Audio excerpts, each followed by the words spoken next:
What's up, Taiwan? I'm Yvonne. Thanks for joining us. A proposal to change the government body responsible for drawing the boundaries for Taiwan's so-called prohibited and restricted waters has stirred up political debate along party lines. John Van Trieste explains.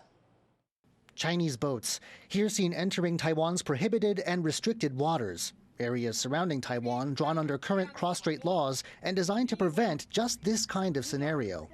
But who should get to define these waters? Right now, the military is in charge of mapping out the boundaries. But not everyone thinks this is the right way to go, especially in waters that have explicitly been removed from military jurisdiction. Opposition Kuomintang lawmaker Chen Yongkang is proposing a change to the law that would give the job instead to the Ocean Affairs Council, the body in charge of the Coast Guard. Supporters of the idea say it could lessen the risk of dangerous situations, especially in Taiwan's outlying island regions of Jinmen and Mazu. 如果用在跟中共重叠水域的部分，用海巡等于是第二海军来巡守的话，事实上对整个安全也避免产生第一级的这个误判。But some in the ruling Democratic Progressive Party are suspicious.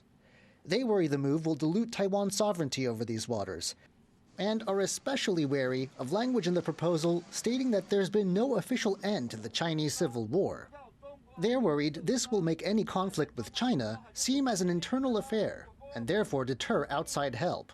一旦进入了中国对于台湾享有治权这个法律战的框架之下，台海发生任何的战事，国际军事的协助都被斩断。But not everyone shares those concerns. 对方对我们海域的袭扰仍然不断，目前看来还是以交由海委会来管理是比较适当的方式。 In a period of sharp partisan division, even the question of how to define Taiwan's surrounding waters is a charged one, with few easy answers. Scott Huang and John Van Trieste for TaiwanPlus. In separate statements, the Ocean Affairs Council and Defense Ministry said they do not support changing the law as it touches on questions of national security and sovereignty that could mislead the international community. Israel launched military strikes against Iran early on Friday, with Iran retaliating with a drone attack shortly after. It comes just days before the U.S. and Iran were scheduled to hold nuclear arms negotiations in Oman, and shortly after a UN nuclear watchdog accused Iran of violating its non-proliferation obligations. Gino Lopez reports. Fires rage across the Iranian capital of Tehran.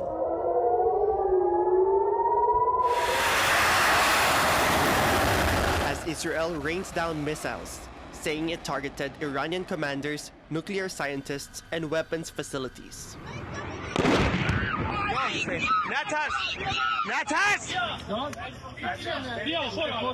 While the number of deaths and injuries are still unclear, Israel says it was the only course of action to stop Iran from developing a nuclear weapon. We have no choice.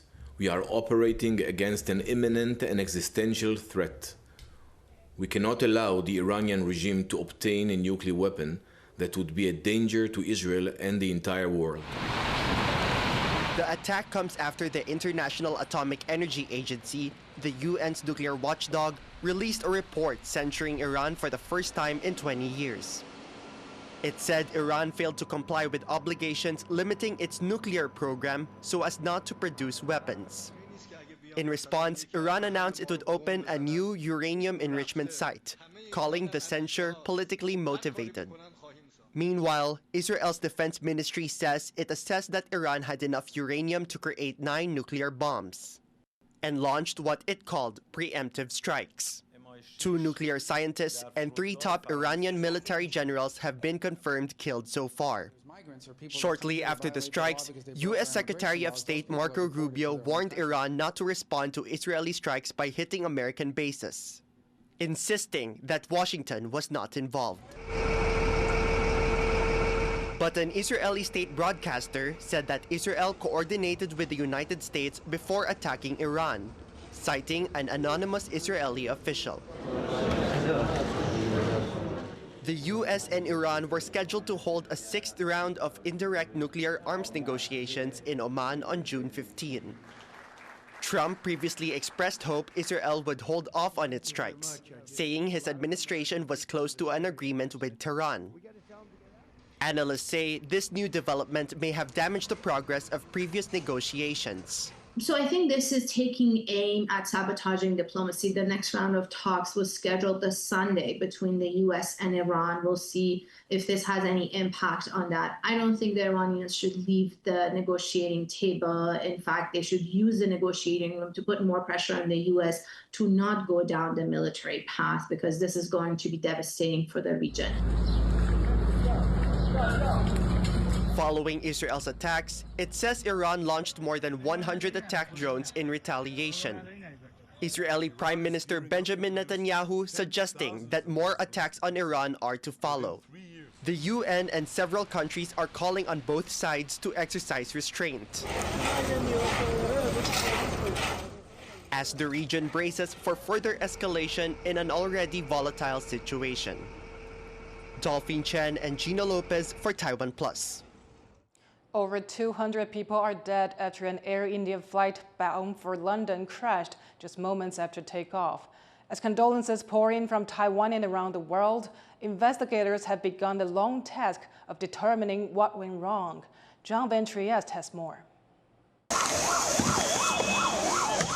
Emergency crews sort through the charred wreckage of a Boeing Dreamliner and the belongings of its dead passengers.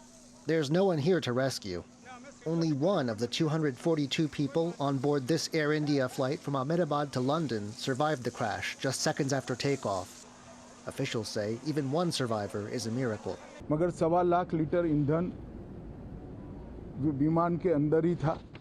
The plane carried almost 125,000 liters of fuel, and the temperature rose to extreme levels. There was no chance of saving anyone. I visited the crash site. The retrieval of the dead bodies of the passengers is almost complete. It's clear that this will be one of the worst air crashes in Indian history. But a full death count may take time. The crash may have killed people on the ground, too. The plane barreled into a residential area not far from the runway, hitting this hostel for doctors. Now, some medical students inside at the time are themselves hospitalized. There's also no telling yet why the takeoff failed either. Understanding what went wrong will take an exhaustive investigation. India, the UK, and the US, where Boeing is based, will all be involved. We are going to do a fair and thorough investigation. We are not going to spare anyone. We are not going to leave any stone unturned. We will do properly according to the protocol, and we are going to go to the depth of why this incident has happened. That much I can tell you now. For now, it's raw shock, grief, and horror as victims' relatives and eyewitnesses tried to come to grips with what's happened. I dropped off my parents-in-law at the airport at 11:30 a.m. and they had a 1 p.m. flight, and the moment I reached Baroda and had my food, I watched the news. I inquired and came to know it was the same flight which my parents-in-law boarded. My sister was going to London. The plane was scheduled at 1:10. She was going to London. The plane crashed before she could reach London. As investigators take their places, a shaken city of nearly 8 million faces a painful cleanup and a search for answers about how such a tragedy could have happened. Hank Xu and John Van Trieste for TaiwanPlus. Surviving crew members of a container ship that caught fire off the Indian coast will not be returning home for several weeks. 18 crew members, including 4 Taiwanese, were rescued from the burning vessel owned by Taiwan shipping company One Highlines on Monday. 4 members of the crew are still missing. Indian authorities are investigating the cause of the fire and have asked the rescued crew to remain in the Indian city of Mangaluru until the probe is completed. It's been 6 years since massive anti-extradition protests in Hong Kong began turning violent. To mark that day, civic groups held a rally in Taipei. Attendees said they hope to keep the memory of what happened in Hong Kong alive in the minds of Taiwanese. Cadence Coranta was there. Civic groups have taken to the streets in Taipei on the 6th anniversary of a grim day in Hong Kong. In 2019, there were huge protests in Hong Kong against a bill that would allow people to be extradited to mainland China. Those began peacefully, but that changed on June 12th of that year when confrontations with police grew tense and police began firing tear gas and rubber bullets into crowds, the first time they'd been used in decades. Some reportedly beat protesters. It's become known as the 612 incident, and unrest continued for months afterward. Since then, freedoms in Hong Kong have been curbed further by Beijing, with the territory using a national security law passed in 2020 to imprison pro-democracy activists. Here in Taipei, this anniversary event was organized in the hopes that the public will continue to pay attention to the situation in Hong Kong and learn from Hong Kong's experience to stand up to China. 我们香港人其实可能来到台湾这一边，也非常感谢台湾会有这个空间，让我们可以把香港的声音让大家去知道，然后希望大家可以持续关注香港的情况。当然，最后的话是对于台湾民众的话，我们希望台湾民众可以真的是警觉中国的一种威胁。 More than 40 people from Hong Kong, Taiwan, as well as other countries turned out even as it started raining, waving Hong Kong independence flags and chanting slogans. 因为台湾也是有一些就是在现在紧张对峙的状况下，有一些问题需要面对。那可能就是看一下香港人对我们有什么想法，或者是我们对香港人会有什么想法。 台湾目前立法院发生的事情，在几年前在香港也是发生过类似的事件，这是一个可以看得出来，就是正在缓慢对我们进行的计划。所以我觉得台湾人非常有必要去记住这香港的事件。 Facing its own threats from China, many people here in Taiwan care deeply about what's happening in Hong Kong, raising awareness for a key moment in Hong Kong's history and the state of the territory as a whole. Andy Xue and Cadence Quaranta for TaiwanPlus. Hundreds of people in Taipei grabbed their blankets, pillows, and eye masks on Friday and headed for an annual competition in sleep. Leslie Liao was there for this year's event.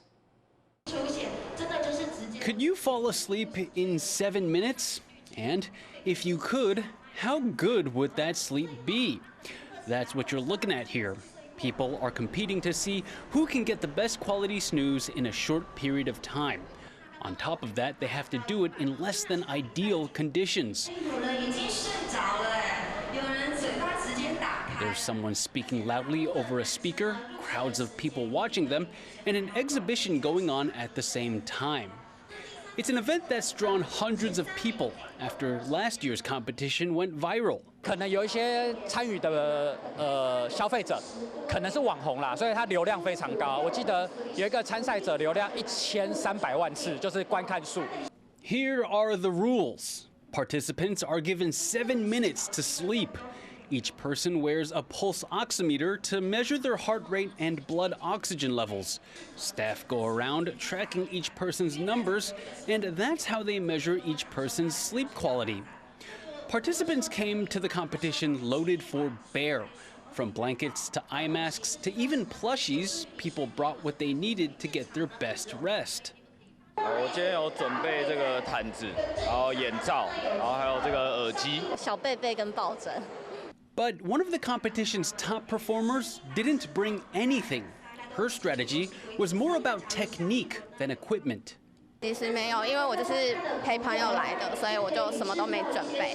因为我发现这边灯光蛮亮的，所以我刚刚后来就是侧睡，然后有就是遮光一下。 This competition, now in its 3rd year, takes place alongside a trade show promoting sleep products. Taiwan's work culture is one of the most demanding in the world, and that makes sleep a precious commodity. 早上起来的时候觉得睡不够，对，还想再睡一下。工作可能压力比较大，对，然后因为可能是就是压力大，就会影响到睡不太好，这样不太敢好好睡觉。Sleep might not be the most conventional competitive category, but if this event highlights anything, it's that everyone needs it, and most would like more of it, no matter where, when, or how. Patrick Sun and Leslie Liao for TaiwanPlus.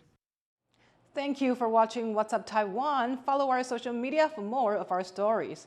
Finally, check out this baby elephant in a German zoo, the first to be born there in nearly 57 years. I'm Yvonne Yang. Take care, and I'll see you next time.